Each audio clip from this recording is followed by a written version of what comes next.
chat. Pop out chat. Okay, here we go. We're live. And 5-4. Michael says 5-4-3-2-1 action. All right, we are live, everyone, with none other than Danny Goldsmith as I live and breathe. Yo, everyone show some love for Danny in the chat. I know I'm a little bit delayed with about 30 seconds from what's being posted. Michael's already tipped $2 to the super chat. Started off strong. Here we go. Danny, thank you so much for being on here, dude. Oh, it's my pleasure. I'm super stoked to just hang out, talk magic, and yeah. That's what I want to do. I was gonna start off, maybe as people like sort of come into the chat, I was thinking maybe we start off with the origin story of Danny Goldsmith and your, like, I know a little bit already, but your history with coin magic, and then we'll, after about 5 minutes, we'll dive into the stuff that people really want to see. How does that sound? Oh, cool. That sounds good. Sounds good? Yeah. Oh, man. So, the first time I saw magic live was at my grandpa's funeral. And my grandpa, he was a coin collector. So, actually, a handful of my coins are from him, but they're kind of mixed in with coins that I bought at this point. So, I don't even know which ones are which. But he was a coin collector, and he gave me a bunch of coins. He had a bunch of silver. And it was at his funeral, I had a Walking Liberty $50 in my hand. And a guy said, "Hey, can I see that?" I was like, "What do you mean? Can you, sure?" And I handed it to him, and he placed it on his finger, snapped, and made it suddenly disappear. And I was just shocked, But I was sitting there with this coin before this, really feeling into the just kind of grief of the situation, my grandfather passing. And in that moment, my perspective shifted. It was such a shift to have like something kind of pull the rug out from underneath me in the midst of an intense kind of emotional experience. And it just blew me away. And I was in this kind of state of wonder. And I was like, will you teach me that? And he says, "Yes, I'll teach it to you." And I felt this another just like kind of wave of excitement and that experience that we call magic. That for me is like this feeling of just openness, sense of impossibility, joy. I don't know. There's so many adjectives to try to describe this state, and so many magicians, Paul Harris with the term astonishment, and everyone tries to put a different word on this experience that quite can't be put into words. But to me, it really stuck with me. I was like, wow, that feeling just shifted my perspective drastically. I went from in this state of like grief of losing someone I really cared about to, having this kind of more open state of mind of feeling like there's magic in the world, there's possibility in the world, that things are bigger than my own kind of fixed perspective. And it actually helped me relate to the grief of my grandpa more. So I kind of was hooked at that moment. He taught me this trick, and it was, you need sleeves to do it, but everyone was wearing suits at a funeral, so it was, it's proper attire. But he placed this coin here, it just goes like this, and it's gone. It's a sleeving thing, right? You go here, and when you snap, you would kick the coin into your sleeve. But he did it so well and so quickly, and that was the first magic trick I learned. I think after that, I went on YouTube and I just started looking things up, right? I learned the snap change, and I think like one of the first things I actually learned was, this was right when David Blaine was really big, and, to learn that force and the snap change, right? And I was like, oh, this is fun, but like, I got the feeling like not everything was on YouTube. And I started looking for books. And I went to a bookstore and found this old tattered copy of Bobo's Modern Coin Magic. And I had my coins. And I was in a kind of poor situation when I was young, so I couldn't like afford the book. So I'd go sit in there with the coins and I'd read and I'd memorize as much as I could and then go home and practice it.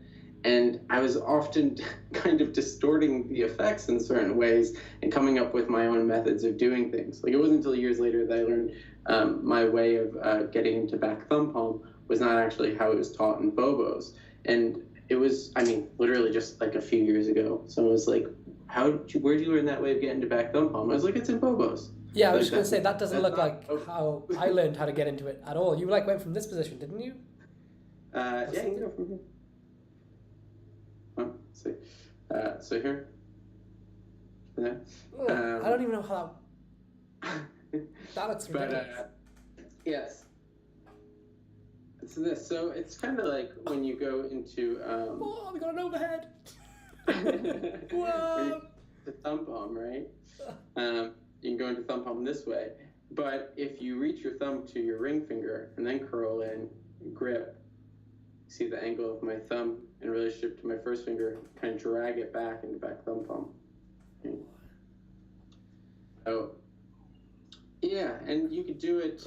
I used to use it as like a kind of click pass type thing, and then Mickey Wong has a really cool use for it. Mickey Wong does this thing where he does it this way, he does it palm up, and it's super neat. But I've met Mickey. He's incredible. Yeah. But anyways, yeah, so I got into kind of studying bobos, coming home, playing around with moves. Sometimes I was like, wait, how is that move done? He got it from here to there somehow. Well, that's not natural. This makes more sense. And so my relationship to magic from the start was really analytical because I was trying to remember things and sit there and kind of recall them, and also somewhat learning, somewhat applying my own ideas of what I thought I remembered. So from the kind of get-go, I was really analyzing sleights and efficiency and economy of motion with sleights, which ended up having kind of a huge impact on my style. But yeah, that was the start. Man, I didn't know that. I mean, I knew a little bit about your history, but I didn't know that. So you never, I suppose, not never, but your introduction to magic was coins, so it kind of makes sense that you were hooked on coins. Yeah. I also love card magic. Big card magic person. But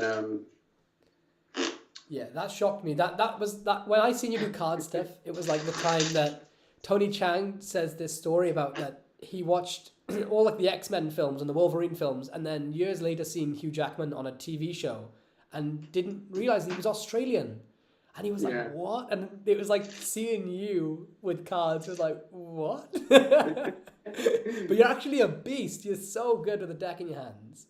Thanks. I'll show one little thing. We'll use it's an old deck, but we should do. We'll use. No, not that card. Sorry. I have all kinds of issues with the 4 diamond, so I'll leave that. Yeah, instead we'll use the shit. I'll put this in face up, then I'll know if it's being mischievous. Stay. Yeah, it should stay. We shouldn't have to worry about it. Okay, here. You go right there and stay there, okay? Let's try this. Take the card, place it down into the pack. Ooh, nice. Okay, we're free. Right, you got the ace. Oh no!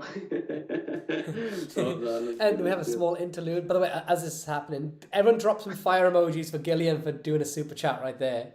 Thank you so much, Gillian. Anyways, that would be the last part. Is you go here, and this was a fun idea I had one day. It's going here. See if I can get it. That looks ridiculous. But you get here and you get this change. I'm not doing it well. It's supposed to go from here. What are you even doing? I don't even know what you're doing there. It just looks like it's changing. I'm gonna hit it this time.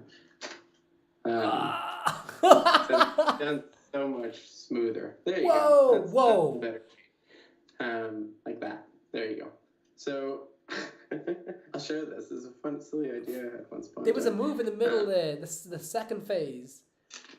Mm-hmm. What the hell was that? It was like I. Yeah. Oh, this you probably actually know this move. It's just my own take on a classic. It's like a Jennings thing. Is it like a Jennings move?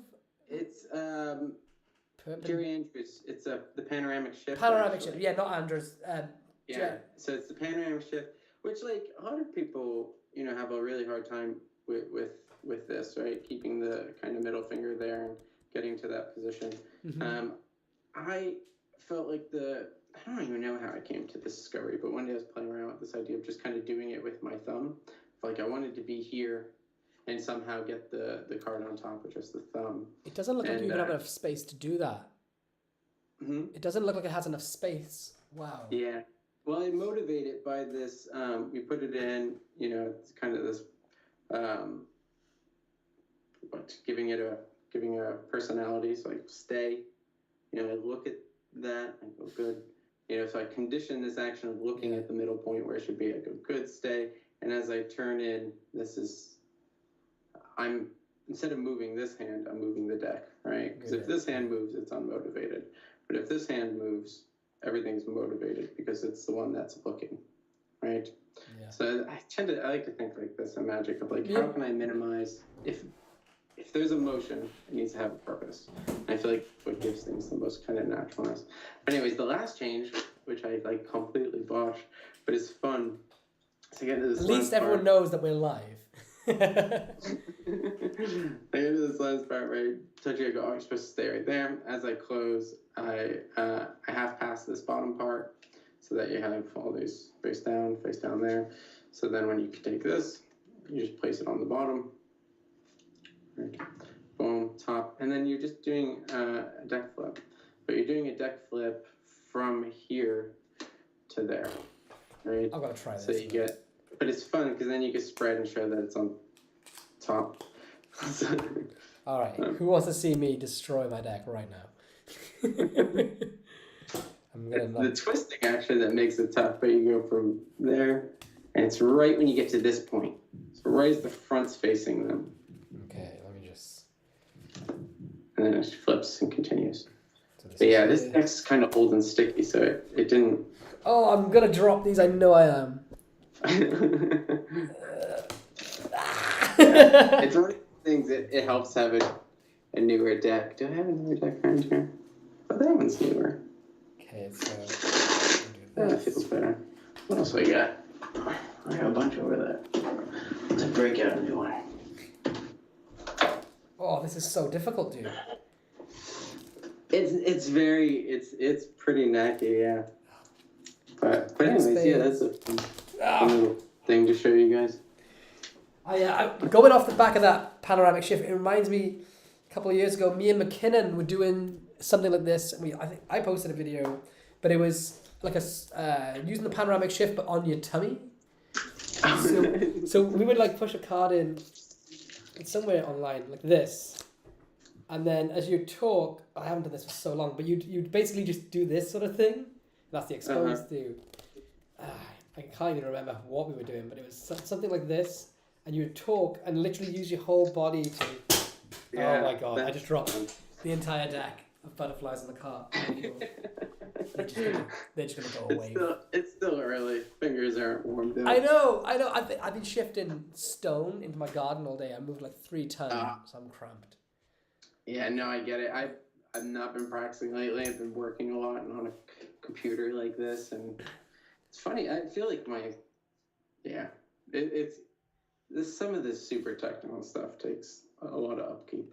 Yeah, I find it does too. It's distracting from I find times I have to do online work or stuff on my computer when I'm in a... Do you ever find when you're in a creative zone, if you get snapped out of it, it's sort of, but you have to go off and do work or anything, that it just sort of, I don't know, it makes me feel almost itchy. When you're in flow and then suddenly you get cut out of it. But we have some questions coming in, by the way. Like this, I kind of finished what I started kind of feeling. Yes. Yeah. We have some questions coming in. I'm trying to keep track of them before they go too high up the chat list. But Rich Relish asked, let me try and find what that is. There's so many people messaging. What's your favorite coin? I use Morgan silver dollars. That's my favorite. They're great soft coins. They don't make much sound actually. These are a little beat up. Those make more sound than some do.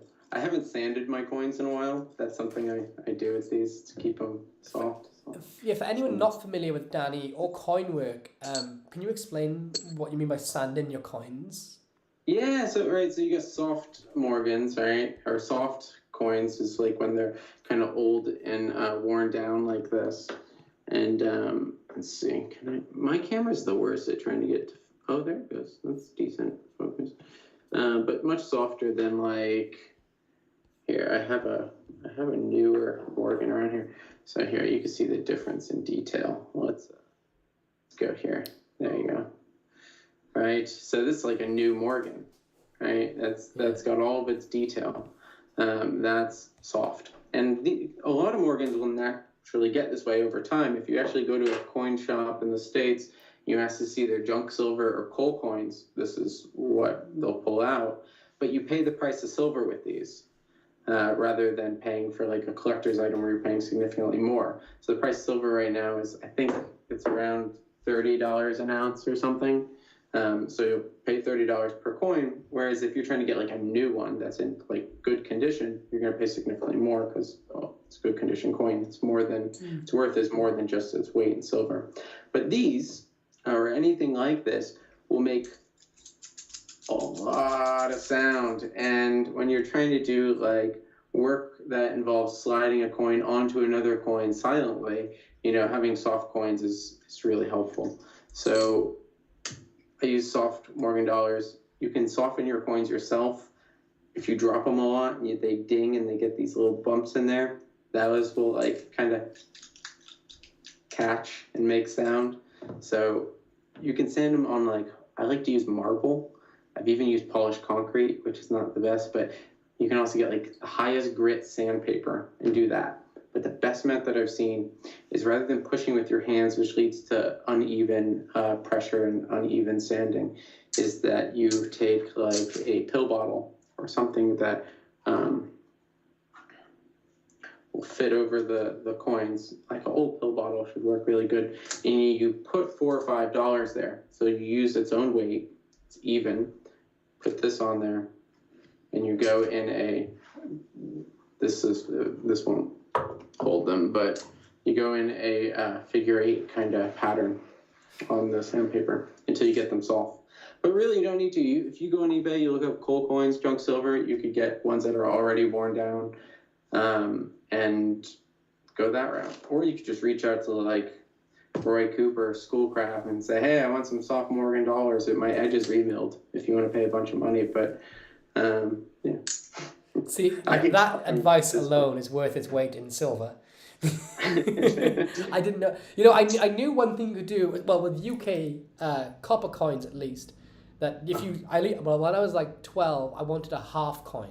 I couldn't afford to buy bite out coins, so I wanted to do it myself. So I just knew that if somebody showed me that you could like rub it on concrete outside like the front door, like on the road, and it would just wear away. So I sat down for like an hour just wearing away a coin until I got half a coin left. I knew you could do that. I didn't know you could actually use marble though to make them soft, which is, I was a stupid kid, Dan. I mean, I'm a stupid adult too, but also all kids are stupid kids. Yeah. And we're still like kids, we've right? We've all been stupid kids at times. Yeah. Every single human being.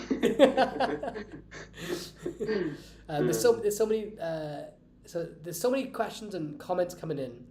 Somebody said, "Hi Danny, can you both show a trick and we rate it from 1 to 10?" I'm not even going to attempt it, but if you wanted to show the guys a trick, if you feel happy to, I'll show you something. Let's see. I'm gonna need a mug for this, but I've got. There you go. Sorry, I hang some of these in the air in advance, and then when you stretch them out, they become visible, right? And anytime you want to hang them, like maybe there, wherever, you compress them really tightly. If you compress it really tightly, you can grab the coins. You can hang them in space wherever you want to hang them. But I keep them out in pairs. So we'll take one. Actually put them in there. Let's get these two right here. So we got 2 silver dollars. We'll stretch these ones out. There we go. But wait, okay, a couple more. So we got these. We'll stretch these ones out. Yeah, makes a couple more dollars. My hands are not very warmed up, but we'll take get these ones too. Let's see, stretch. Yeah. There we go. 2 more. I think there's the last one here. Let's see if we can find it. Let's see. Oh, dropped it. Whoa! Just go like that. There you go. That's new. The end is new. What? I haven't seen the end before. Like, what the hell? I have this is a fun little sequence. I can actually do it. Let's see if I can do it right now. Can I just say real quick that the first time we ever Skyped, you showed me this, and I won't say the method, but you showed you a different version. Oh, is this right? So this is kind of similar, right? Because I just want to say that you showed me the method. I want to explain the method, but this is one of those moments. You know, I can probably count like 5 times in Magic where I've just been completely shocked by the method, where I had no idea. I thought I had it down, and then you told me how it worked. I know exactly where I was sitting. I was sitting in my kitchen downstairs on Skype to you, and then you explained how it worked. I remember getting goosebumps from it. It's brilliant. Yeah, some of this stuff is super advanced. Like this, I should probably not have been my go-to. I should have warmed up a little more first, but because you're here, right? You have a coin, right? Stretch. Ooh, let's see if we can get this. But stretch it out. Get your silver dollar. Find your spot, right? Retention vanish. Vanish it again. Hang that one in space. And then you have this is the hard part where you grab a new piece, get up here to JW, and then back down to here, so that you have these really clean displays. And then you're, producing 2, you can get here. And I'll go through the whole kind of sequence of producing coins. And then what's fun is when you get here is to kind of go back and do the whole little thing again. It's just so people realize that, your hands are really empty before you kind of stretch those pieces out and get back to the 2 silver dollars. But the easiest coins to hang into space are actually, if I can find them, are the let's see, there it is, the copper. These copper Tiger Tan coins. Yeah. I mean, just okay. I'm not. It's gimmickless, right? It is. Yeah. Oh no. The last one uses a copper silver coin. Just a single copper silver coin. The rest is either way. But I thought you were using, especially the first one as well. I thought you had 3 or 4 shells, like Slippery Sam, some flipper coins, some shells. Yeah, these are just solid silver dollars. Yeah, there's no shells. There's no like you said, there's a copper silver, but no actual coin that's gonna make it look like you have more than one coin, like shells, flippers, Slippery Sams. And I thought all the way through that you used all that. I thought you had at least 2 or 3 shells, expanded shells. And when you said nope, nothing, I actually didn't believe you until you run me through the process. And it was one of those moments where it's not often I genuinely don't believe someone. You had to show me. It was just the most beautiful feeling. I think I used stage coins with them, like the really thin coins as well. But no, they're normal silver dollars. But I'll show you guys something that is something I do just as practice. It's just a way that I like to practice. Let's see. If I can get it right now. It'll be fun. Okay, so we'll start here in Masqué Palm, and if we can get it, produce a coin. Actually, we don't need the cup for this. Actually, it's one-handed. So produce a coin. Produce a second coin. Produce a third coin. Try to spin that in between. That's the kind of hard part. But what's that? 4, 5, 6,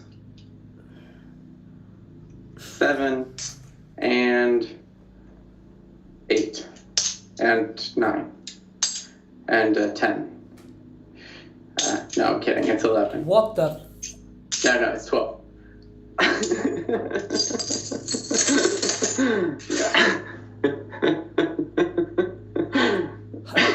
What the hell is that, man? Dude, those can't physically fit in your hand.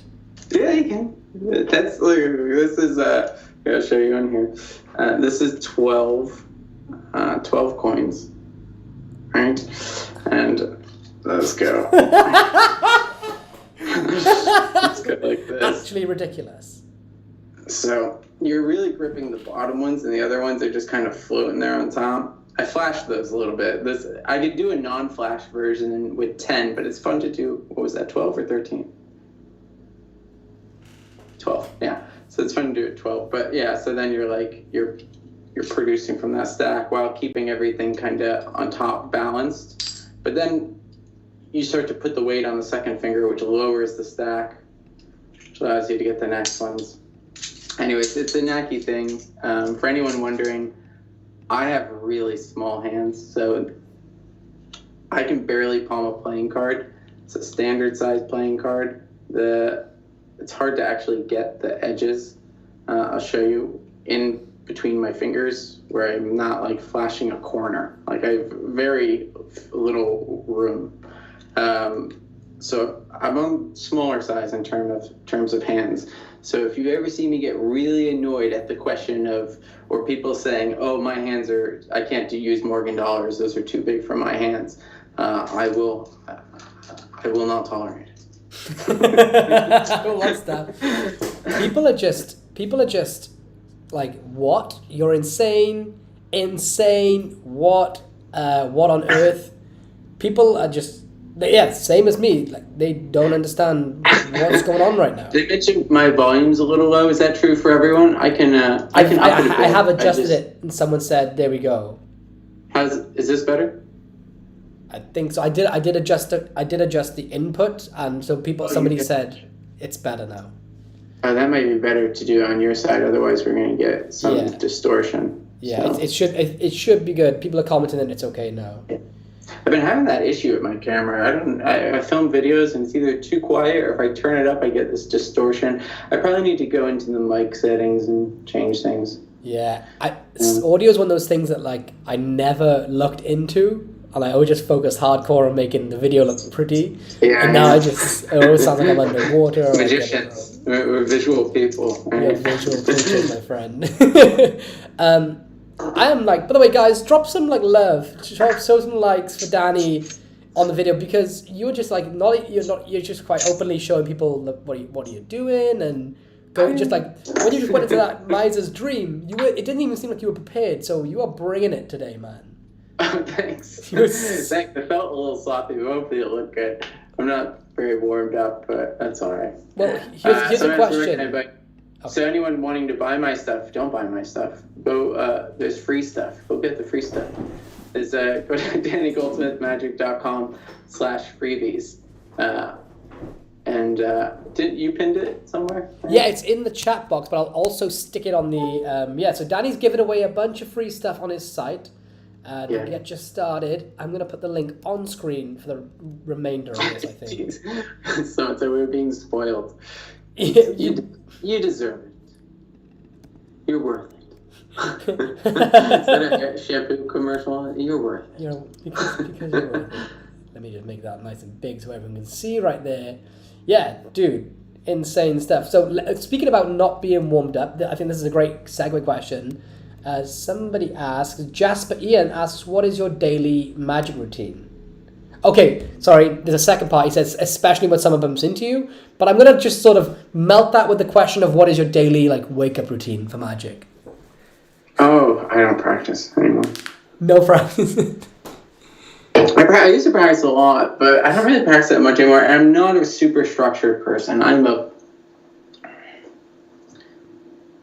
a ball of chaos in my life. I don't have much order. But my brain is really good at finding associations. So I live in this kind of very chaotic way. But so I kind of just practice when I have the time. It's and it's random for me. It's when I feel kind of inspired, and it's very easy for me to do it and do something else, right? Like if maybe it's a drill that I'm practicing. I'm kind of working on palm transitions from the different palms, right? So I'll go from clip to masqué to second finger curl palm, up to JW to thumb palm, maybe to balance palm, back thumb palm, back to finger palm, nowhere palm, and I'll just do this kind of thing. And then once I feel comfortable with that, I feel like I'm warmed up, I'll do the same thing with 2 coins. So I'll put $2 from clip to masqué, second finger curl palm, JW, thumb palm, or maybe balance palm, back thumb palm, etc. And then I'll do it 3 and I'll do it with 4. So I'll take like $4 and go from, clip to masqué to second finger curl palm up to, JW to thumb palm and back to masqué, right? And then, maybe at some point I have time and I'm bored and I don't know what to do and I'm not occupied with other things, I'll pull out a camera and then I'll do it. So, and I'll, sit there and mind this kind of action of, oh, there's a coin, let's hang it there. That's curl palm, come up, move it to JW palm, move the sack JW palm, move it back to curl palm, or back to masqué, second finger curl palm. Maybe I'll go into balance palm, just play around with this with the stack, move everything back to masqué here, JW, and I'll play around with these kind of fake transitions until I feel like I'm able to do this in a way that is concealing it and natural. But these are ways that I practice. It's just like focus on the individual sleight with a single coin until it feels completely natural and effortless. Do it with multiple coins. And then once the physical movement of it feels natural, then I focus on the visual. A lot of magicians focus on visual first, but sleights are kinesthetic. So staring at a mirror, trying to use your eyeballs to help your brain create muscle memory is counterintuitive. You want to help your body build muscle memory, you should be aware of the nervous system, the physical sensation of the move, right? What does it feel like when you do a retention vanish? What part of your fingers does it brush up against? Because if you're aware of that, you'll also know when you do the move wrong. But in being really aware of the physical sensation while practicing, you're helping your brain, you're supporting it and creating muscle memory. So I focus on the physical first because it's a physical act, and then I focus on the visual afterwards. So that's like kind of how I practice. But I don't have like a routine. Like I get up and I'm like, here's 3 hours and I'm going to do that. It's chaos. I just go and grab coins. And sometimes I would just have coins on me. But these days I don't practice. Like I don't practice at all. I did it for so many years and it's kind of mostly ingrained in me. I feel like it gets a little bit sloppy when I let too much time go by. In which case I'll just kind of pick it up and run through a few routines, and all my routines contain these moves, and then I feel warmed up. I'm like you. I don't practice these days. I never practiced before, but I find that like for me, I put a deck of cards and some coins in every room of my house so that I'll be on the phone or I'll be like making dinner, and when I have like 10 minutes, I'll pick it up, practice, or I'll have an idea and I'll quickly stick my phone up.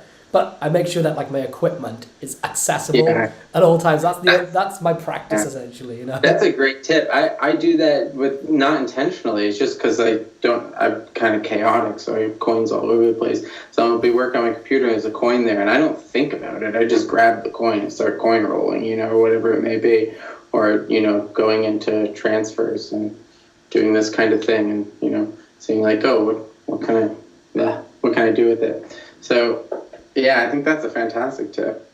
Just place your phone. Yeah, just make sure, because you never know when inspiration's going to hit, right? And right. You told me that the way you sort of started creating was, and I might be completely misremembering this, but that you never used to like create coin stuff, and then you told me like one day it sort of just, I don't know. Yeah. No, yeah, it clicked. My mindset towards myself kind of changed a lot. My mindset towards reality changed a lot during that time. I was doing certain meditation practices as given by my teacher, and it had a kind of shift in my relationship to things. It went from something that was really rational and focused on very analytical, kind of. When I say rational, I mean very thought-based, conceptual, to something that was like a lot more innocent and playful and like just curious. Like, what happens when you mix these things together? Like Mario Lopez said that to me once, and I was like, yes, that's such a great way to say it. Of like, he was like, oh, I just take a coin and a Sharpie and I see how well they play together. If they don't play well together, then I see, I find the Sharpie a different playmate. I mean, like it's got its own they find their right playmates. And I just thought that was really fun because it has there's almost a kind of innocence to it and a curiosity. Because if you're analytical and you're going from this analysis, this piece of logic to this piece of logic to this piece of logic, and then you hit a dead end, you're not going anywhere. It's like this. Whereas a more playful, kind of innocent mindset towards saying, one that's curious, not so much goal-oriented, right? Doesn't have those kinds of limitations. But I find there's a balance between those two and mixing them together. And there's ways of doing that. I mean, in the neuroscience actually supports this. They find that there are two forms of creativity. You have a form of creativity that is related to dopamine in the brain, and then you have a form of creativity that's related to serotonin in the brain. And dopamine is very goal-oriented, right? You go, oh, I want to do this task. Your brain creates dopamine, spikes dopamine, and then at the same time spikes a certain degree of pain or a sense of discomfort in the mind, an itchy feeling. And it doesn't relieve the itchy feeling until you complete the task, in which your brain gives you some more dopamine and calms the itchy feeling. And that's what motivates us as human beings. They actually found, they took rats and they genetically modified them to not produce dopamine in their brain. And they put the rat right next to a little trigger. When it pushed the trigger, it'd get the food. And it was fine. Put next to the trigger, push the trigger, got the food. Push the trigger, got the food. If you move the rat one rat's distance away from the trigger, it died. It did not have the motivation to go and push the trigger because it's very, dopamine is actually what motivates us. It's without dopamine, we can't actually physically move our body. So it's a wild thing. Kind of scary, can lead to some nihilistic thoughts, but we won't go there. there's all kinds of good chemicals in the brain too. But dopamine's an interesting one. It motivates us, it creates a lot of drive, but when it gets burnt out, we can feel depressed and sluggish and feel like we can't get ourselves to move. That's being burnt out on dopamine. And but the dopamine cycle in terms of creativity is good because it has a goal, right? Dopamine's always goal-oriented. But serotonin, the forms of creativity that are related to serotonin are not goal-oriented at all. They're very present and grounded and curious. This quality I was talking about, this innocent quality. And they found that this type of creativity led to more spontaneous realization because you're open to taking in new information. Dopamine takes current information and sees how it can piece it together, right? It has a goal. It takes what it knows and it pieces it together to get to that goal. When you're not goal-oriented, you could take in new information, right? And then mixing those two together leads to a lot of creativity. But I wasn't applying the serotonin part of things. I would sit down and overthink things a lot. And starting to have just like the curiosity to look at things in a playful, not analytical way, almost not like very naive kind of way even. Like I had an insight for a routine because I saw a leaf fall from a tree into the kind of the gutter where it was brought down by the rain, and then it went down into the sewer and it fell through the slots of the sewer. And I was like, oh, that was a really good retention manage. And this kind of mindset is like naive and playful, looking at the world in a metaphorical way. It's like, I mean, if you were to look at it logically, you go, oh, the leaf goes down the drain and it's now somewhere down in the sewer. But that's actually very conceptual. That's thought-based. That what you experienced was you saw a leaf, you saw it slip through these grates, and then it's gone.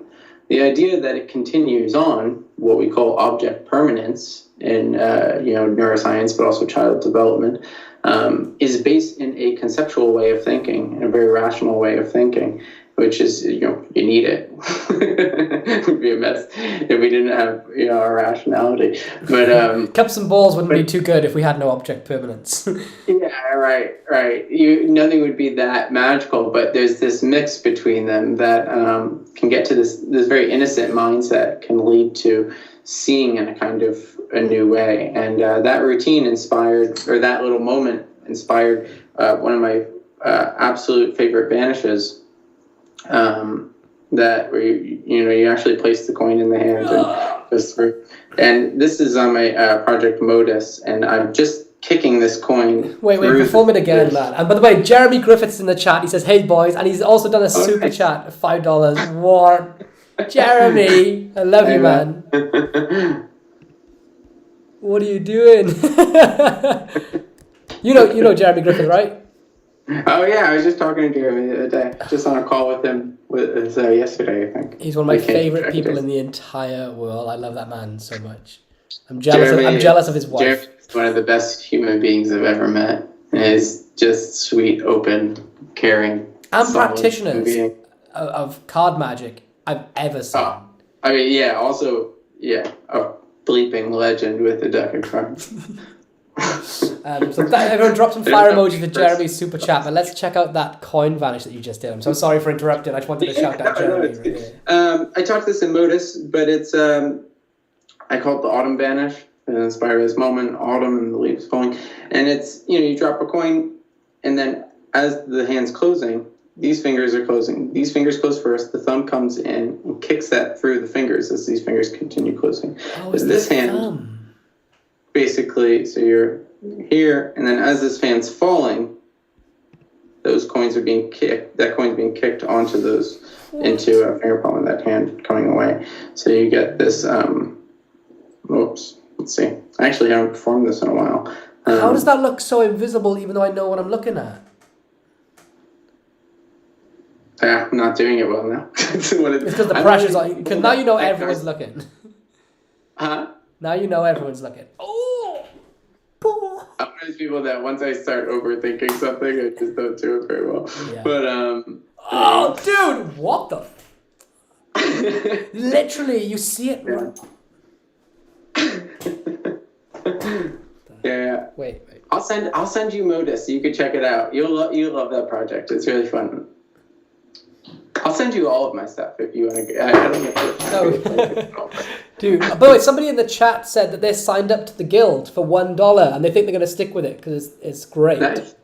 If anyone doesn't know, Jeremy, Danny's got a membership called the Guild and some exciting things going on there. But you can just sign up for $1, right? And $1, yeah, for right now. That's actually ending September 15th, so that's ending in a few days. So don't miss that. It's the guild as it is right now is closing. The name is changing. It's going through some big changes. It's going to be a lot more than just coin magic. It's going through a big diversifying with another content creator that I'm sure you guys know of. But I have to keep all that secret until the 15th.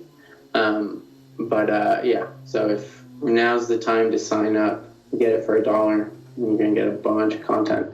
And then if you don't like it, you can always just cancel at any point. You won't get rebilled again. So you'll get that first month for $1. You'll see what I'm referring to here immediately because you'll get merged into, you'll be kind of brought into this merge that's currently happening and get all the I know what the merge is. It's not me, but it's even better and it's so good. But I'm trying to find I'm trying to find the comment because I'm not just trying to shoehorn in your stuff. Oh, there it is.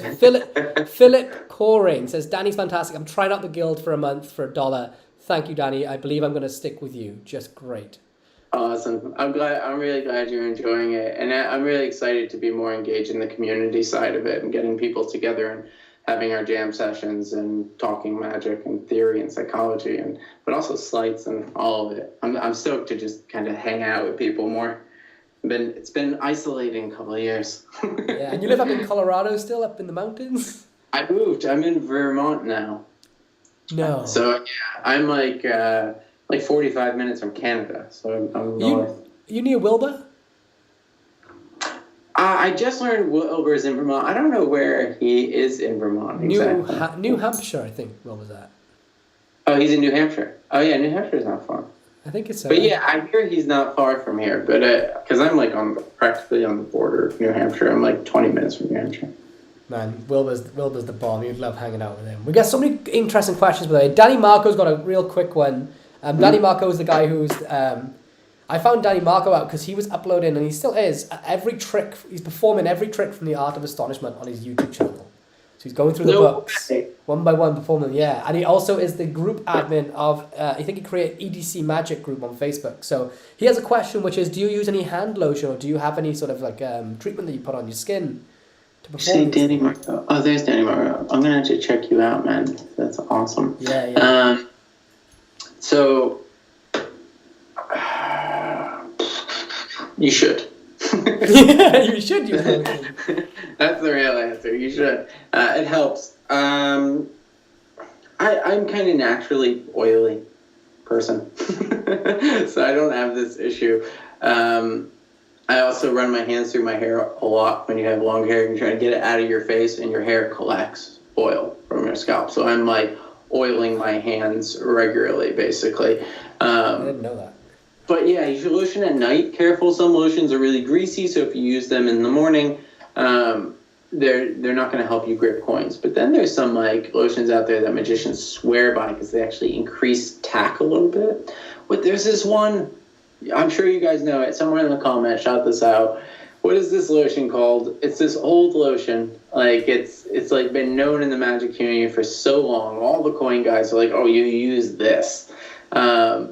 I've never I can't remember what it's called. It's called Gold something, or it has the name Gold in it, I think. Golden Touch? Is that it? Is it Golden Touch? I've literally never heard of it. Like normally It's kind of an obscure thing. You gotta like sit down with the coin guys and ask about lotion, which with men is a very secretive thing. You go, hey, what lotion do you use? You know? Yeah. You're like trying to hide those texts from your wife. You're like, I don't use lotion. What? It's for my magic tricks, I promise. Who uses lotion? I didn't realize, but Danny has another question. Danny Marco has another question, which is, your coin magic is beautiful and generally it's really well structured. Do you have any pet routines that you use in an impromptu or similarly impromptu situation, like off the cuff? Yeah. One of my absolute kind of favorite things to do is the routine. It's like a little one coin routine I do. For me, here's the thing with cards versus coins is cards, the presentation's kind of built in, right? If I take these cards and I shuffle them face up and face down, you have a sense of that chaos, and everyone has the spectator has a visceral feeling of those mixed together in a way that they're not supposed to be, because everyone's had to sort playing cards before, you know? So when you solve that magically, it's relatable, right? It's kind of magical in this way. No human being in their right mind would ever just voluntarily make money disappear. That is not a sane thing to do. So it's you gotta bring presentation to these things in some way, especially since all coin magic is just vanishes and productions, mostly, with the exception of a few things. Like even, you know, if I take a coin and I put it through my hand, this is still a vanish and a production, you know? It's a vanish here, sorry, flash from there, and a production here. You know, if I do a change, it's a vanish of one coin and a production of another. But if you present it in an interesting way, it doesn't feel like that, right? So for me, a coin routine is a fun starting point with magic, because when someone asks you to do something, you pull out a deck of cards, you get the common answer, oh, I've seen this one. You know, and you're like, I didn't even do anything. There's only one card trick in the whole world, you know, but like we get this answer sometimes. I'm sure that's the only one. I'm with you on that. I actually, whenever I'm going to perform, just as a side thing, I go straight into Crazy Man's handcuffs, because no one, and I only do it on the spectators, I don't do it on my own hands, because no one says, I've seen this one before, when you start doing that, and they're like, what? Carry on, sorry. Yeah. No, absolutely. Yeah, so for me, I like coins. I think it's a good starting thing, because especially if you have a one coin routine, it's a single object, right? It's very easy for them to follow, and it's different. You know, you go, oh, you do magic, and you pull out a silver dollar, which in the States is cool because people, like, they know what it is, but it's also obscure. Like, it's not part of our money, right? You can't, like, they're not very common. And it's real silver. So it's got this inherent value to it that when you hand it to somebody, it's an interesting object, right? So I like it for that reason. But I also want, for my first routine, I want something like that. But I also want something that is silly and helps the spectators kind of relax, and not overthink methods so much. And of course they're going to try and figure out the method, but I don't like when people treat magic so much like a puzzle. I mean, they're welcome to do it. I just think it's not the best experience for them. I think when the mind doesn't even know where to go with it, they just enjoy the presentation or relax into it. That's when magic's the most enjoyable. So I'll show you a little piece that I like. This is my go-to. And I start by talking about imagination, and that everyone at some point has imagined the idea of infinite space, right? Because we've heard that the universe just goes on infinitely forever, which is a crazy idea, right? You're like, how? Like, it has to end at some point, right? But then if it ends, what's beyond that? Like, what's after that, right? Or does it just keep going ever and ever and ever? But if space can be infinite like that, can space be infinite inwardly to a single point as well? Can you go infinitely into any given point? Can this point, its smallest particles, be made of smaller particles, and those particles, smaller particles, infinitely? Which is a wilder thing to think about, because that means within any given point, there's an infinite amount of space. But that feels like a contained perception.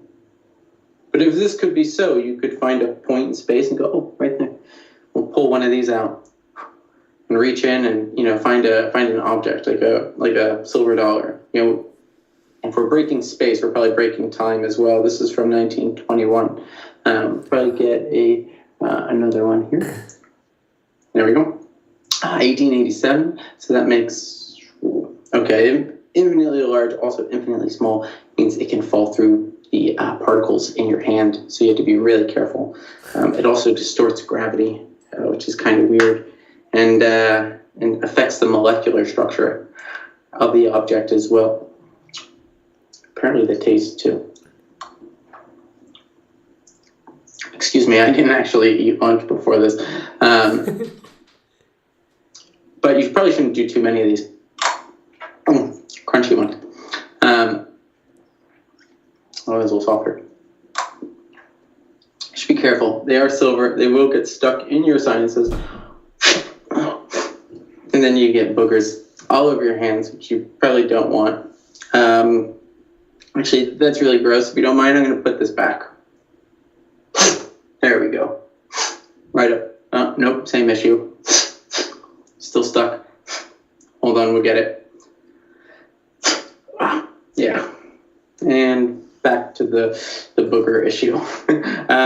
Luckily, we have one of these space pockets. We'll leave that right there. And we'll go about our day. There you go.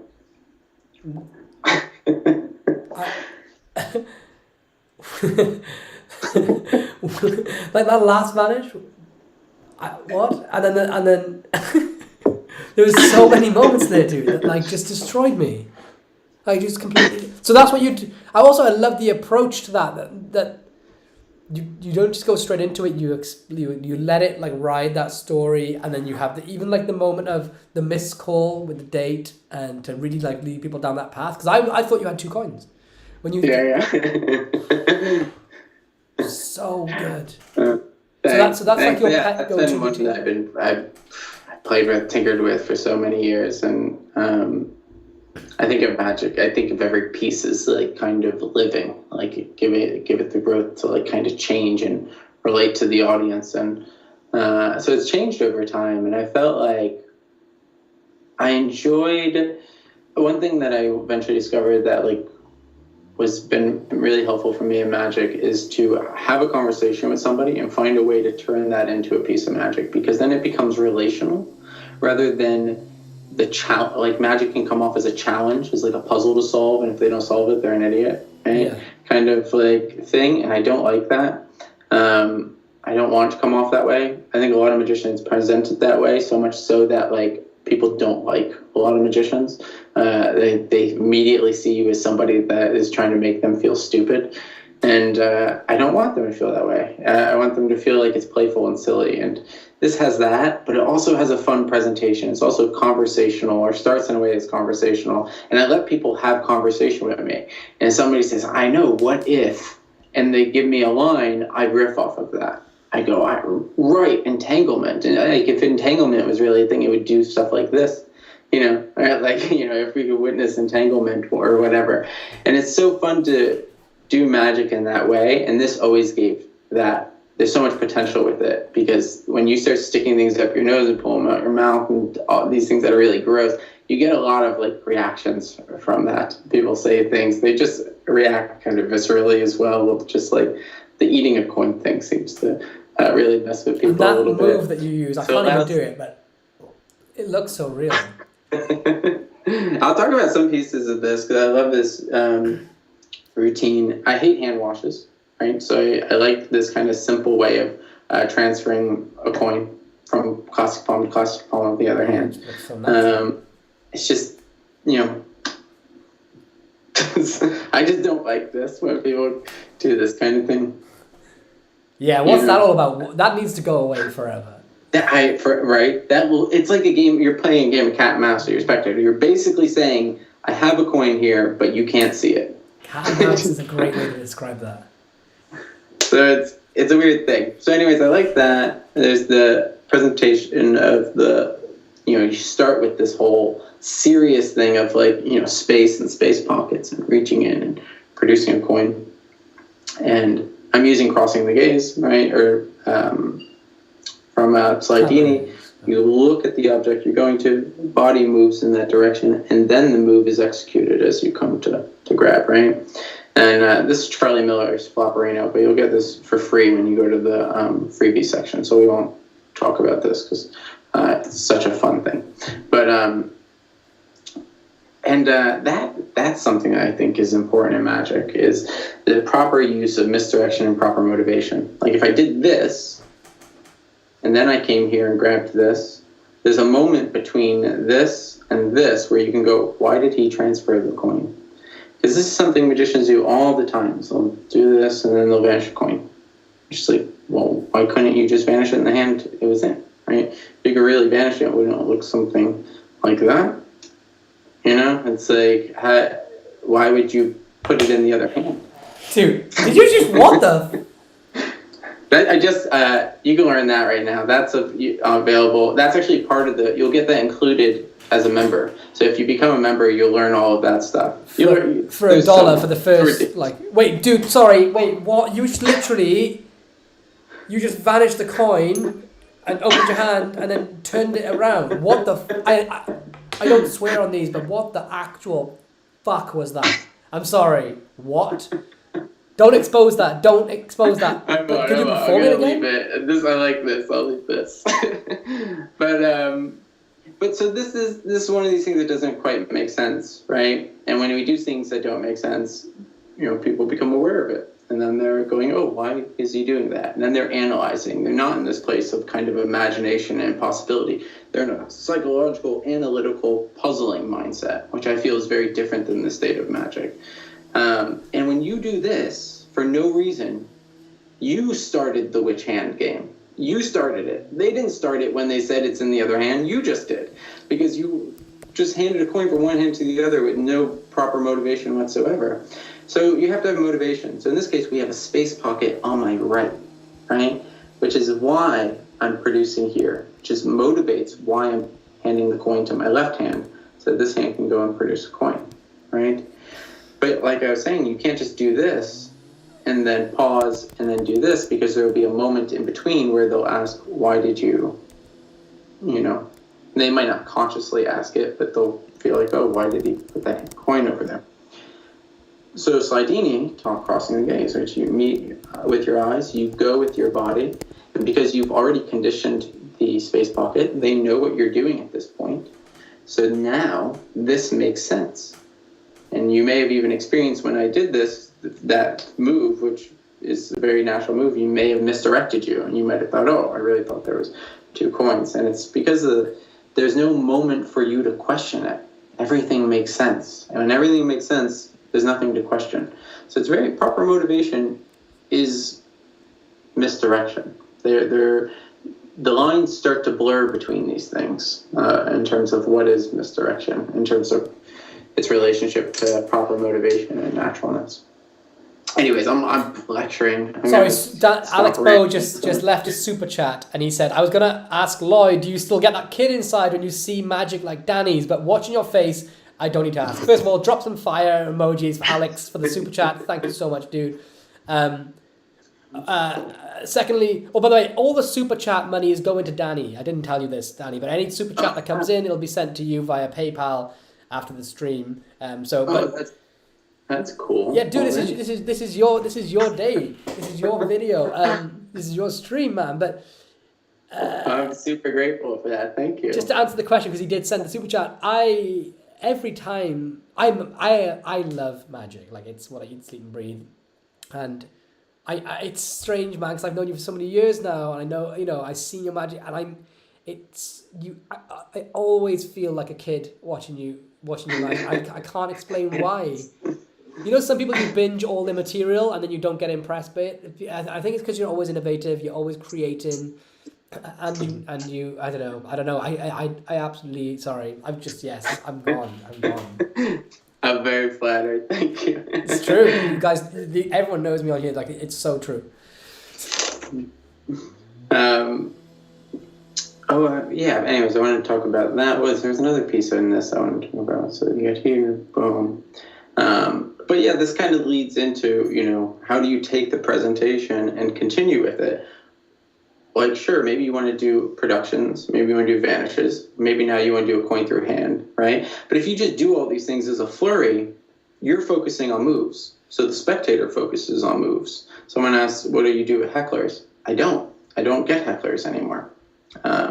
Sometimes I still get somebody who will ignore my presentation and focus on the moves. They just block out everything I'm saying and just hone in, and I'll just engage with that person because I could tell they're doing it, because when I relax my tension, they keep it, and I go, oh, okay. And I always apply tension and relaxation in the beginning with my audience, so I know where people are at. I know people are following me and that I have them in a way. Yeah.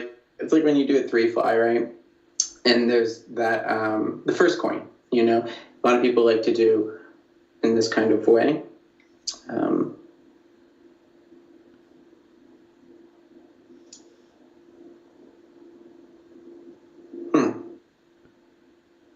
Sorry, this may take a moment. Right, this kind of misdirected thing, it often goes misdirected because you have all this tension, and if they have that tension, once you release it, they release it too, and your eyes can go from a very specific focus point to a very peripheral kind of way of focus immediately, and it becomes misdirected without them having to actually look away. And I apply tension and relaxation multiple times in my routine. You can see when people do it, and when somebody doesn't do it, I know they're the heckling type, or that they could potentially be the heckling type. They're at least the puzzling type, the type that just wants to know, Yeah. And I don't think there's anything wrong with that. Like, that's all of us, right? That's how we got here. Yeah. Yeah. So it's, so I try to bring them into it somehow. I try to get them engaged in the conversation, have fun, and I might do a little piece of magic where they're kind of in on it a bit, or it makes them look like they're kind of the star. I'll bring them in somehow. You soften to those people. You don't push them away. You soften to them, and you bring them in. You encompass them in that experience, because I want everyone to enjoy magic, even those people who struggle with relaxing into it. I want them to be able to relax into it, and sometimes just a little bit of kindness and reestablishing the relationship that I'm not here to fool you and make you feel like an idiot, but bringing people in a way that's gentle and fun and conversational, and reminding them that, we're just playing, can help. Sometimes I'll do a routine where you're the fool can go a long way in magic, where something keeps happening and you're like, oh shit, why is that happening? Mm-hmm. Like the ambitious that we were playing with earlier. That can go a long way in expressing to the spectator that you're not trying to fool them. You're just playing. You're just having fun. So that's how I deal with hecklers. 2 people have just sent in super chats. Chris James and Elwyn White have just super chatted sent in super chats for you, Danny. This is crazy. So, so Elvin White sent in a £10 super chat, and he asked Danny, when learning a move and you just cannot do it, how do you push yourself to do it? Mm-hmm. Yeah, I don't push. I will relax a little bit more deeply because the ambition gets in the way often, right? When you're trying to get to the result too fast, you're not observing the steps on the way, right? So it's really important to learn your hands. Actually be curious about your hands. We get too goal focused. Developing good muscle memory, getting really focused on the felt sensation. Maybe it's a retention vanish, right? And and I'm not liking how it's looking, but I keep rushing to the end, and therefore all my fingers are moving. I'll slow down and go, oh, can I extend and bring my second finger forward and back without moving my pinky? Nice. And I'll go like this, and I'll go, oh, it moves a little bit. Why does it do that? At what point does it do that? Oh, it does it right when I get there with my second finger. Okay, let's shake it out and see if I can explore that. But what if I'm not gripping a coin and my hands are more relaxed? Is it better? Oh, it's a bit better. And then I'm like, oh, maybe I'll grip this coin more in a relaxed kind of way to see if that helps. And play around with it. Get really curious about your hands. Try to figure out where exactly is the problem and put some time into it. You can't rush along to the end result on how you want to look visually. You have to get into the felt sensation of your hands. Go slowly. Don't miss the free lecture that's on my site because I teach about the neuroscience of building dexterity, and that will help you. There's a lot there. It's my method for learning an advanced sleight of hand. So. Incredible answer to a great question. A second super chat came in from Chris James, a good friend of mine, and he has sent in his question along with the super chat saying, I appreciate this, both of you. Danny is a wizard. He makes it look so easy. I love, maybe it's bouncing here. Can you please go over just a couple of tips for the spellbound move? Yeah, so I'm guessing when you mean spellbound move, you mean like this very classic, have a coin in finger palm, and kind of wipe situation, right? Maybe, yeah. Classically, it's just you're here, you come in, and you do that, right? Or you'll see people say you hold it on the fingertips here, put your thumb on it, and your thumb kicks that coin down, and then you wipe over. When I do this, I do it a little bit differently. So what I like to do is be able to show the coin here. I can even pick up the coin, show it like this, place it back. But I want to be able to wipe over again, right? And be able to then show this hand empty, right? So this is a fun use of Dimanche palm. And Dimanche palm is like a really fun palm. It's this palm, right? And you could do some really fun steals with this to make your... do some really fun steals with this to make your spellbound move look better. But the one thing you really want to practice is that when you're doing this move, even if you're just doing the basic, you're here and you're coming over and you're wiping, line those coins up as perfect as possible, okay? And really get precise with that. Instead of releasing with these fingers, which can cause motion, you could push it with your thumb, but you should be holding it so lightly that it doesn't really take any effort to do that. But this way, you'll also get the timing right. That's the coolest thing about doing it with pushing with the thumb, is if you're thinking of it as two actions, this hand's releasing and this one's doing this, you might get the timing wrong, right? You might come in and release too early, you might release too late. But if the thumb is what pushes that back, then the hand's in place, right? So the other thing is I like to slide this coin all the way as far forward on the fingertips as it can go before flashing. Because what I think makes this move look the best is when you get just the edge of it. Like, here, let's see if we can get it. This is not one that I really do much, but my hands feel a little sticky right now. But let's see. I try to get just the edge, so it really feels like you almost don't come over the full. Yeah, when you say the edge, you mean like you're just letting your fingertips come right to the edge of that coin before the change. It's right. It's right there, and then this way I'm not coming so far over the coin. I'm just here for a brief moment, and then sliding back. So if you have a kind of circular action with it, it can almost feel like, if you get the timing right, like you're not there for very long. But yeah. It looks like you barely even. It looks like when you do it like that, it looks like you actually don't even fully cover the coin. You know. Yeah. What the? What? It's sexy, yeah. It's Dude, actually one of my that favorite was so good. What? See, I'll stop here now. Yeah.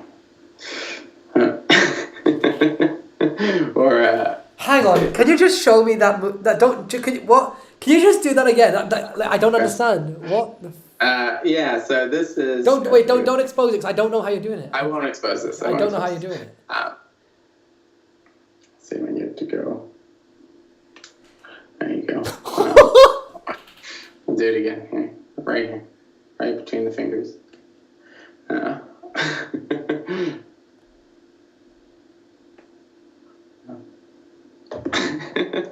This is on this is called the pistol pass. I taught this in the project's called the pistol pass. So it's a muscle pass that I created, and you do a lot of fun things with it. So you can make like a gun, place a coin in its bell bound position, and go, shoot it.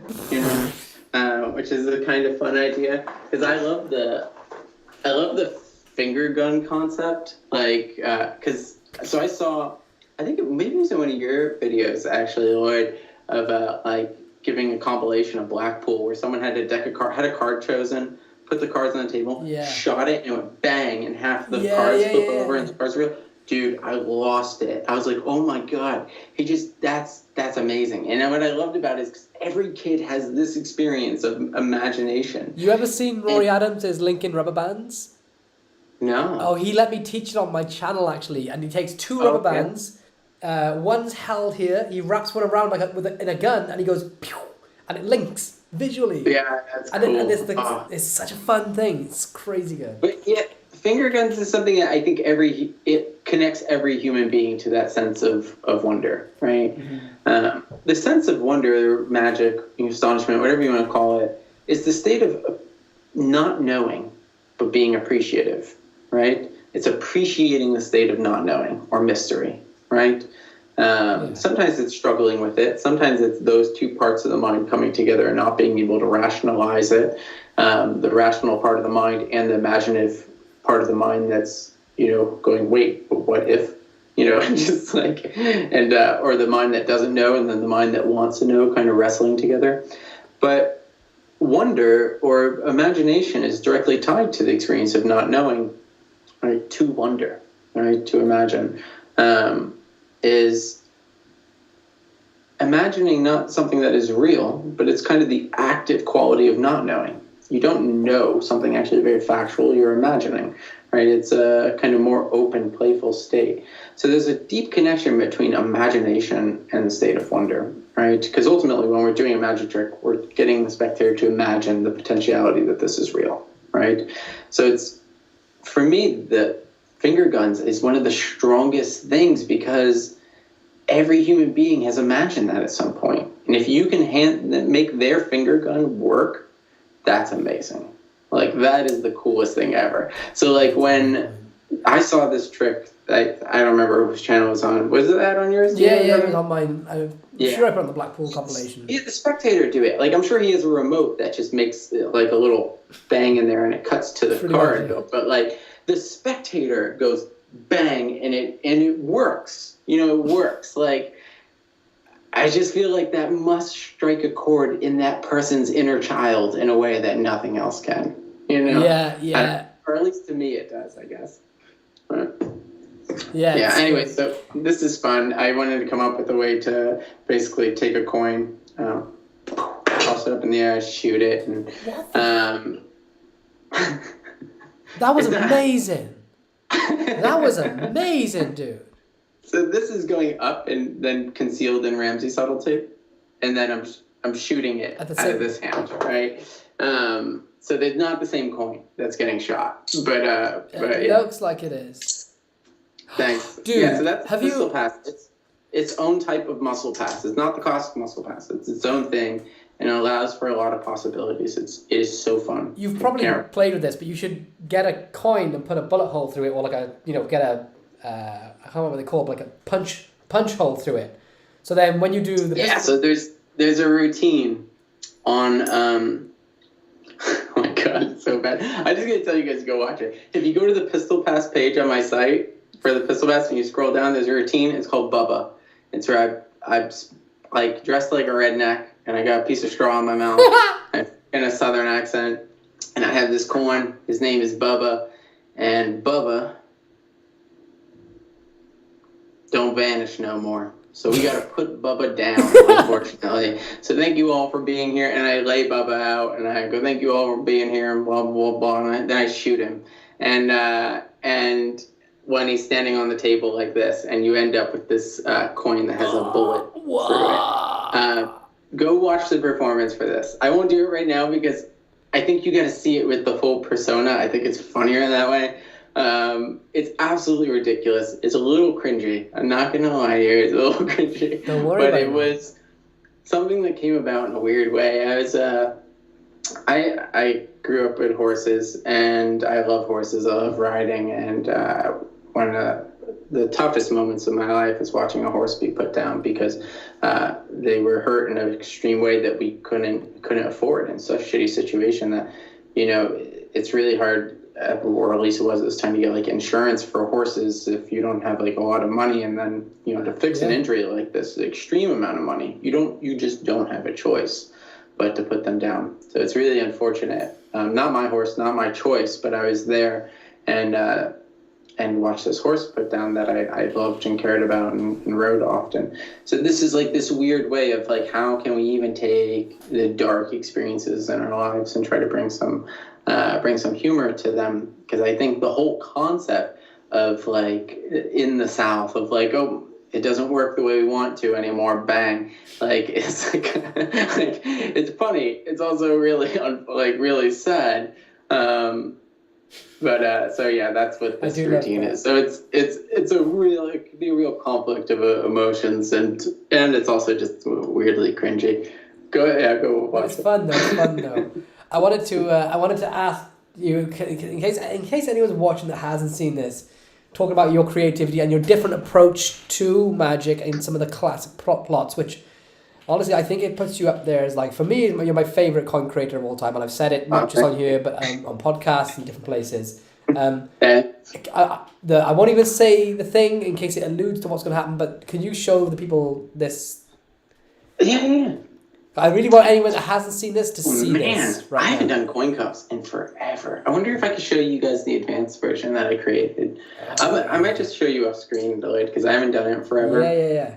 Maybe I'll attempt it and mess it up and reveal the method. We'll see.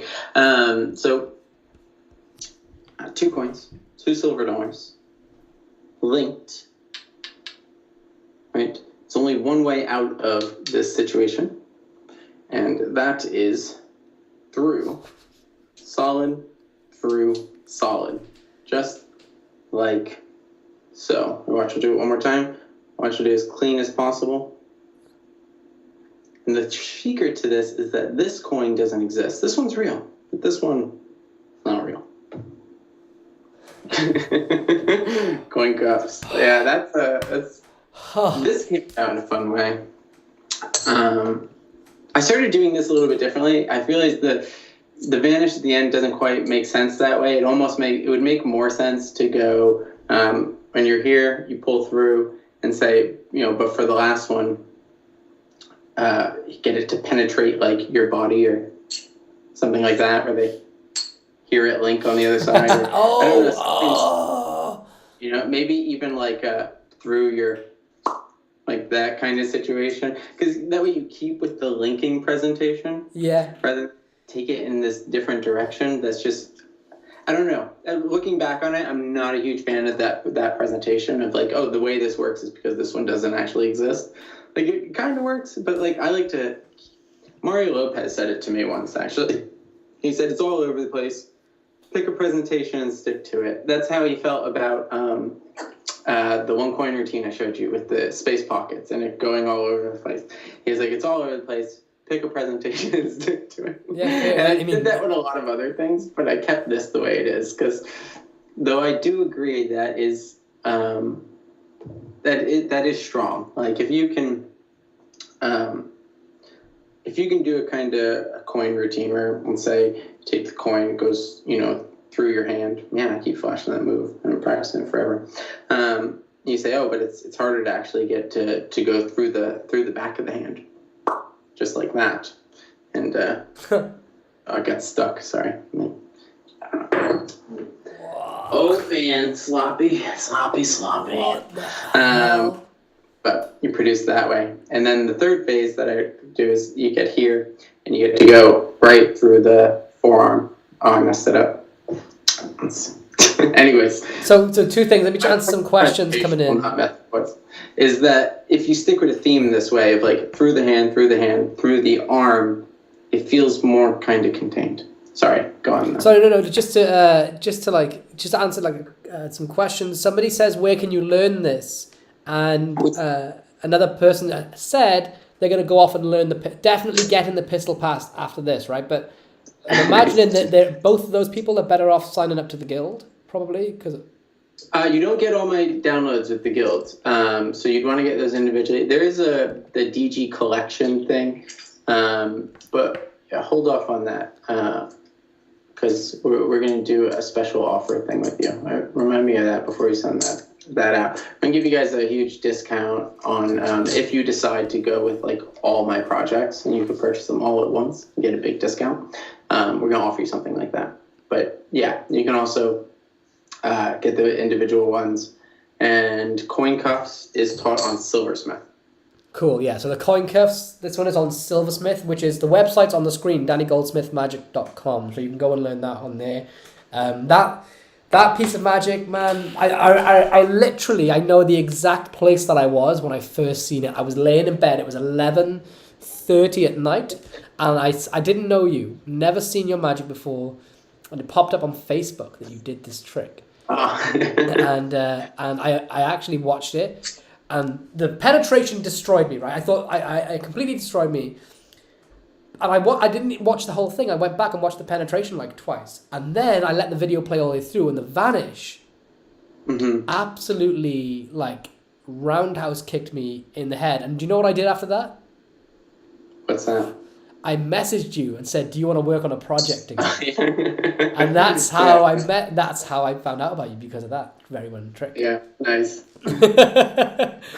Yeah, I later wanted to come up with a cleaner version that was like more open, basically like this, just between the first fingers. So it's be here, you pull it through like that and show, right? And then you get here, go back through, right? So you show that's linked again. And then you come up, pull it through, blow, and then that right, one. no, wait.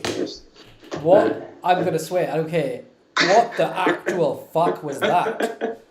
What the fuck was that? This is the new version of coin cups. I have not released this anywhere right now, but I will somewhere. What the living fuck was that? I'm so sorry, I'm swearing. There's a super chat from Chris James that says, "This stuff has no price tag for me. I wish I could do more." Thank you, Chris. Can you please do the overhead view of the Dimagi steel? Need this in my life. I think that's for Spellbound, but just as you do that, I literally feel like a kid again, because everything I thought I knew about that routine was just destroyed.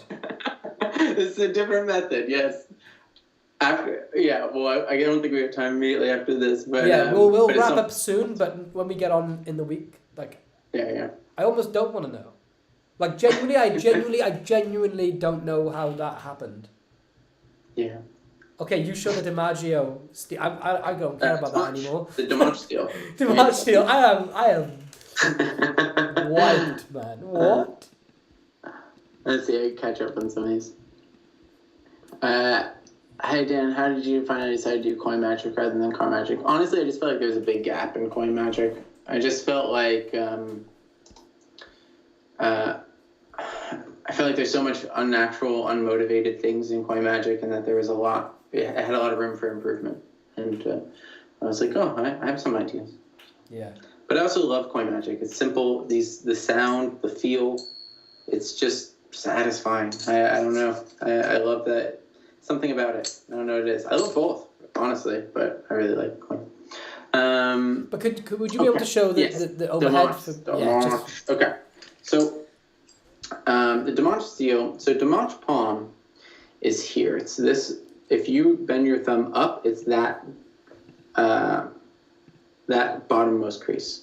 Okay, that's the bottom, and then the top is wherever your thumb grabs it. For some people, they get it like all the way into that groove.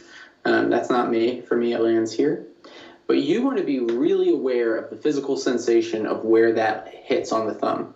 You should be able to place it on the thumb first and know where it hit on the thumb, that you're in the correct place to hinge down and get it into grip.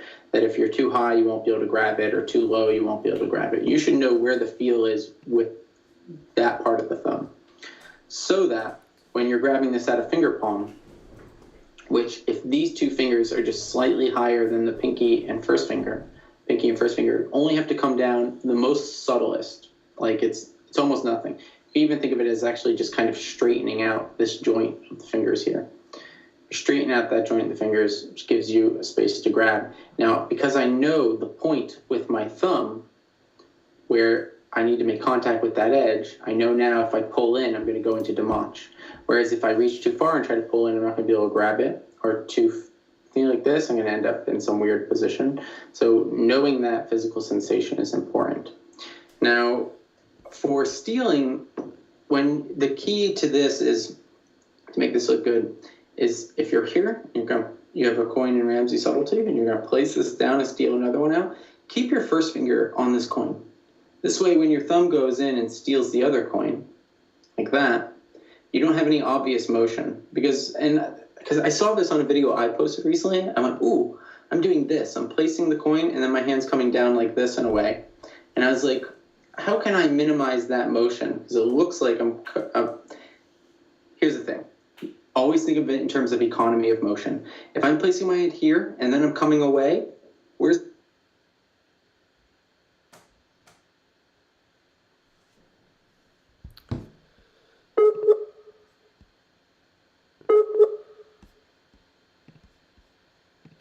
Okay, we're just freezing there for a second. Connection issue. Where's my hand going? Oh, Danny, I think we had a connection issue there, dude. Sorry.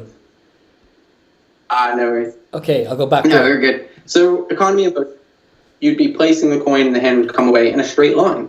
When your hands don't move in a straight line, you do something like this kind of L shape to steal a coin. That doesn't look so good because you have an unmotivated motion.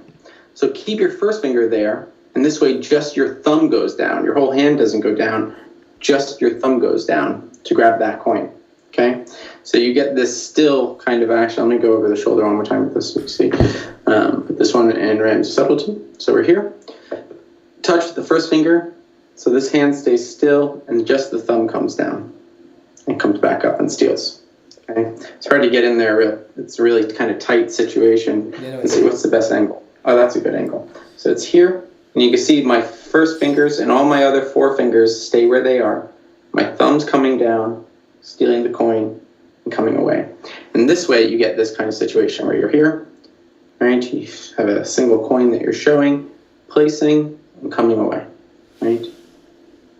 And you've stolen. And the Dimanche steal is one of the most amazing things in Magic, really, because you can do. Let's say you're here, we've got the Chinese coin. We place the Chinese coin down, and we come away, and we just stole $3 out of finger palm in the left hand, right?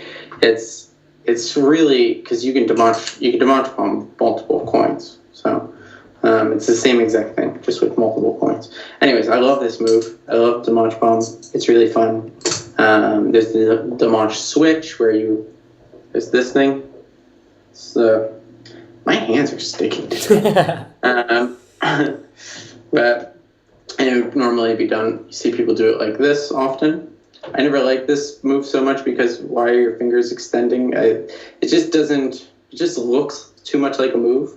One way to motivate that is because you're pulling this coin into Dimanche, and then coming down, pushing this one forward to the fingertips as that other one rolls into. Yeah. Right? It's a weird kind of, let me show you. Let's do this. That's why we have overhead cameras. My hands are really sticky because I think it's hot in this room. But, so your fingers have to extend to do this move. Well, they don't, but that's a different thing. So because your fingers are going to extend, you come in, you have the cover of the back of the hand turning in this way as you pull into Dimanche. And you come in, and your fingers extend because you're brushing it onto your shirt. You say, oh, if we would just wipe the paint off of that. There we go. It's actually Chinese underneath, or whatever. All right, so you can motivate this kind of thing. You go, oh, why are my fingers extending? Well, it could make sense if you're doing something like this, right? So you say, oh, that. Maybe you start with this. You go, oh, that's some schmutz on there. Let's clean that off. It's actually silver on behind. My hands are so sweaty right now, they're actually sticking to the coin, so I'm having a hard time executing the move. But you get the point of motivating this action and doing the change in a kind of different way. Wow. Well, look, come up on an hour and a half. I think it's a perfect time to sort of wrap up. You've come some great questions. Cool. There's so much more. I think the only way that we can wrap up is if we do this again sometime. What do you think, man? Oh, I'm so down for that. Anytime, actually. This is fun. I've had the best day. I'm actually feeling magic again. I feel it for the first time in so long. I can't thank you enough. But before we wrap it up, like, where can everyone find you? What, just send people. Yeah. Jump on my email list. You'll get so much. You'll get a bunch of free content, first of all. So go to the link, Danny Goldsmith Magic. If you just go to dannygoldsmithmagic.com, and then you'll see a page called Free Tutorials. Get some free content. I'll give you 3 free gifts. You get some free stuff that way. There's a full lecture and other things. There's the $1 trial right now that's on the page called The Guild. So you may want to check that out because that $1 trial ends in 4 days. So if you want to get a bunch of content, and I mean a bunch of content, cards, coins, rings, mentalism, etc., for $1. $1 for the first month. $24 a month afterwards. And you could always cancel at any time. So check that out on the Guild page. But yeah, that's pretty much it. Dude, thank you so much. Everyone show some love for Danny down in the chat below, but I know he's a busy man. I'm just so thankful. I'm so glad we haven't spoken properly for a good 2 or 3 years. Yeah. So it's been great to catch up. And if you're down for doing it again, I would love to. I'd be honored. Totally. I gotta teach you this. I'm going to teach you the new version of coin cuff, so we'll jump on it. Do you know I've never flipped out like that? On every live stream, I do my best to not swear. Like, anyone watching will tell you, I do my best not to swear on these live streams. I lost my fucking shit at that, dude. I'm so sorry. All right, man. Well, thank you so much. I'm going to hit the end stream button, but we end up rolling for 30 seconds. And the last time I did this, I sneezed and was like, and then I was still alive. So I'm going to say thank you so much. Thank you so much for that. I'm going to hit end stream in about 30 seconds. So don't do anything disgusting until we're off camera. Bye, everyone.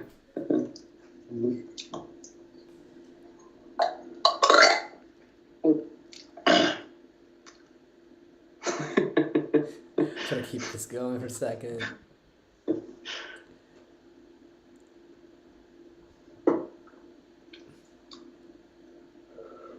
Maybe it's a minute delay. And end.